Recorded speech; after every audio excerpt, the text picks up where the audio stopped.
A Little History of the World, Chapter 33, A Truly New Age.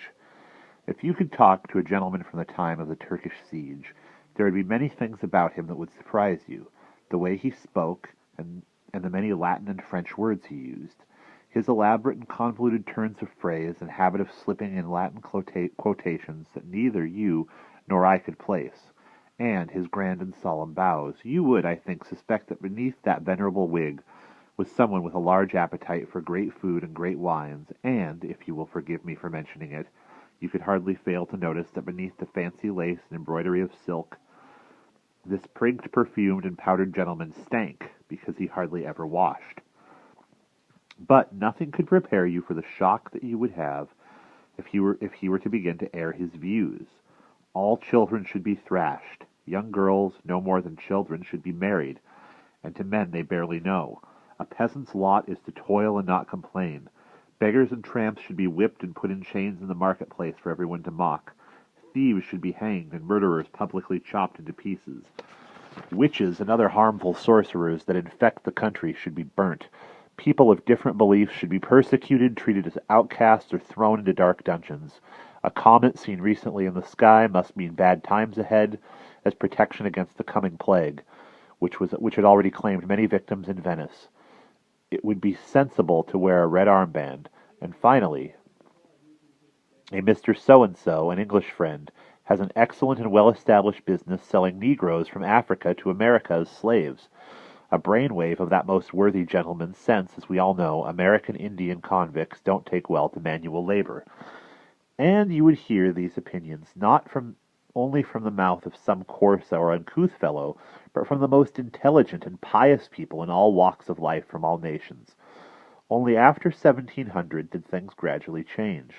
The widespread and terrible suffering that Europeans endured during the wretched wars of religion had made some people wonder if it was really right to judge someone by his or her religious belief. Was it not more important to be a good and honest human being? Would it not be better if people got on with one another regardless of any difference of opinion or belief that they might have? Better if they respected one another and tolerated each other's convictions? This was the first and most important idea that the people who thought about such things now voiced. The principle of tolerance. Only in matters of religion could there be difference of opinion. No rational person disputes the fact that 2 plus 2 makes 4. Therefore, reason or sound common sense, as they also termed it, is what can and should unite all men. In the realm of reason, you can use arguments to convince others of the righteousness of your opinions, whereas another's religious beliefs, being beyond rational argument, should be respected and tolerated. And so, reason was the second most important thing to these people. Clear and reasoned thinking about mankind and nature was rediscovered in the works of the ancient Greeks and Romans, and in those of the Florentines during the time of the Renaissance. But more than anywhere else, it was to be found in the works of men like Galileo, who had boldly set out to investigate the magic of nature's mathematical formulas. Differences of belief played no part in these things.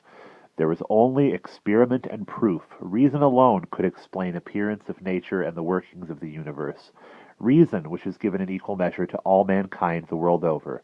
Now, if reason is given to all, it must follow that all people are of equal worth. And if you remember that it was just what Christianity had taught, that all men are equal before God, but those who preached tolerance and reason took this argument one step further. They didn't only teach that all people were essentially equal, they demanded that they be treated equally as well, that every human being as God's creature, endowed by him with reason, had rights that no one might or should deny him. The right to choose his own calling, and to choose how he lived, and the freedom to act or not act as his reason and his conscience dictated. Children, too, should be taught with the cane, but with reason, so that they might come to understand the difference between right and wrong. Children, too, should be taught not with the cane, but with reason, so that they might come to understand the difference between right and wrong. And criminals were human beings, too. No doubt they had done wrong, but they could still be helped to mend their ways. It was dreadful, they argued, to brand a man's cheek or forehead with a red-hot iron for one wrongdoing, leaving a mark that would bear for the rest of his life, so that all might say, "That man is a criminal." There was something, they said, which forbade a person to be publicly humiliated. It was called human dignity. All these ideas, which from 1700 onwards were debated first in England and later in France, came to be called the Enlightenment, because the people who held them wanted to combat the darkness of superstition with the pure light of reason. Many people today think the Enlightenment only taught what was obvious, and that people in those days had a rather simple view of the great mysteries of nature and the world. This is true, but you must realize that what seems obvious to us wasn't in the least to them, and that it took a great deal of courage, self-sacrifice, and perseverance to keep on repeating them so that they seem obvious to us today. And of course, you must also realize that reason cannot and never will give us the key to all mysteries, although it has often put us on the right track. In the 200 years that followed the Enlightenment, more mysteries of nature were studied and explained than in the preceding 2,000 years. But what you must never forget is the importance of our own lives, in our own lives of tolerance, reason, and humanity, the three fundamental principles of the Enlightenment. Because of them, we no longer take someone suspected of having committed a crime and torture them inhumanely on the rack until, half out of their wits, they confess to anything we want. Reason has taught us that there is no such thing as witchcraft, so no more witches are burnt at the stake. The last time a woman was convicted of witchcraft in England was in 1712. Diseases are no longer fought by superstitious means, but mainly through cleanliness and scientific investigation of their causes. We don't have slaves or peasant serfs anymore. All citizens are subject to the same laws, and women have the same rights as men. All this we owe to the brave citizens and writers who dared stand up for these ideas. And it was daring. They must have lacked understanding and behaved unjustly in their struggle with ancient and long-held traditions, but they fought a long and hard battle to win tolerance, reason, and humanity. The battle would have taken much longer and involved far greater sacrifices if some of Europe's rulers hadn't fought in the front line for the ideas of the Enlightenment. One of the first to do so was Frederick the Great, King of Prussia. As you know, the title of emperor, passed down through several generations of Habsburgs, was by this time not much more than a venerable title. The Habsburgs' only real power was over Austria, Hungary, and Bohemia, whereas in Germany power was in the hands of numerous princes who ruled over Bavaria, Saxony, and many other big and small states. The Protestant lands in the north, among those which had paid the least attention to the Catholic emperor in Vienna since the 30 Years' War, and the most powerful of these princedoms was Prussia. Since the reign of its great sovereign Frederick William I, who ruled from 1640 to 1688, Prussia had taken more and more land from Sweden, until finally, in 1701, its princes had declared themselves kings. Prussia was a severe warrior state whose nobility knew no greater honor than to serve as officers in the distinguished army of their king. Now, since 1740, Prussia had been under the rule of its third king, Frederick II, who was a member of the Hohenzollern family. Known as Frederick the Great, he was without a doubt one of the most cultivated men of his age. He was on friendly terms with a number of Frenchmen who preached the ideas of the Enlightenment in their writings, and he himself wrote much on the subject in French.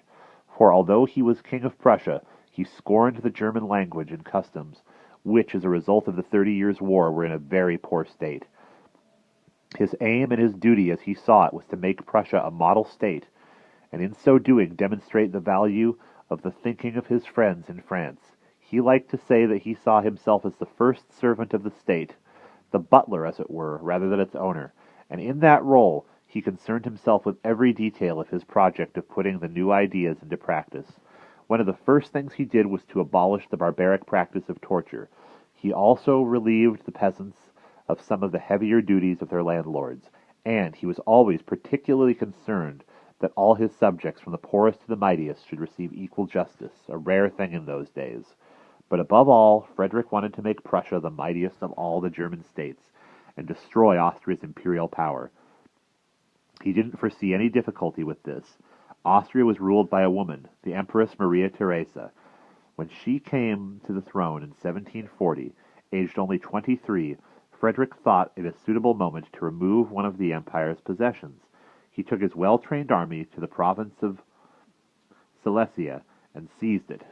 From that time on, he would spend most of the rest of his life fighting the Empress of Austria. The state of his army was always of the utmost importance to him. He drilled his troops unremittingly until he had the best army in the world. But Maria Theresa was a far more formidable opponent than he had first thought. Although no warmonger at heart, she was deeply religious, and first and foremost a mother. She had 16 children in all.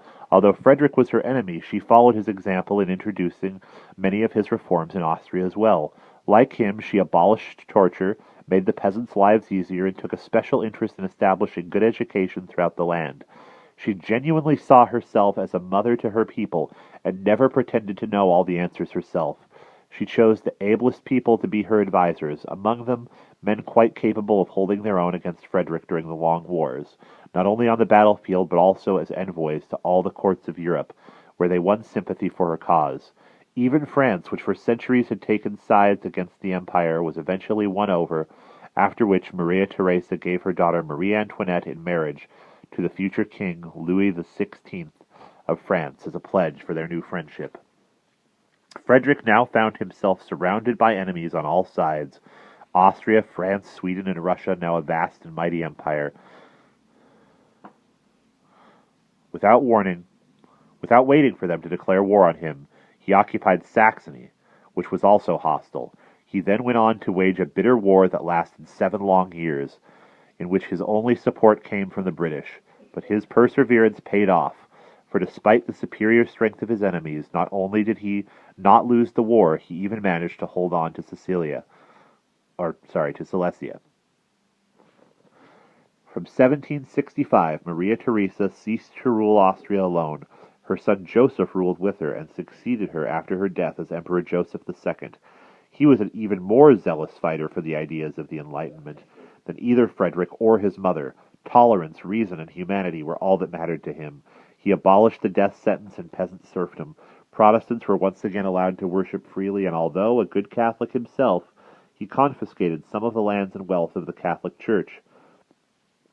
He was an invalid, and knowing that he might not have long to rule, he did everything with such zeal, such impatience, and such haste, that it was often all too quick, too unexpected, and altogether too much for his subordinates to endure. He had many admirers, but his people loved him less than they loved his more cautious and pious mother. At the same time as Austria and Germany were witnessing the triumph of the ideas of the Enlightenment, in America the inhabitants of many British colonies were refusing to be British subjects any longer or pay taxes to Britain. In their fight for independence, they were led by Benjamin Franklin, an ordinary citizen who spent much of his time studying the natural sciences, in the course of which he invented the lightning conductor. He was a plain and upright man, energetic and hard-working. Under his leadership, and that of another American, George Washington, the British colonies and trading ports organized themselves into a confederation, and, after a long struggle, drove the British soldiers from their shores. Now they too could adopt the principles of the new way of thinking. In 1776 they declared the sacred rights of all men to liberty and equality to be the founding principles of their new state. But for the Negro slaves on their plantations, life simply went on as before. And that is the end of chapter 33.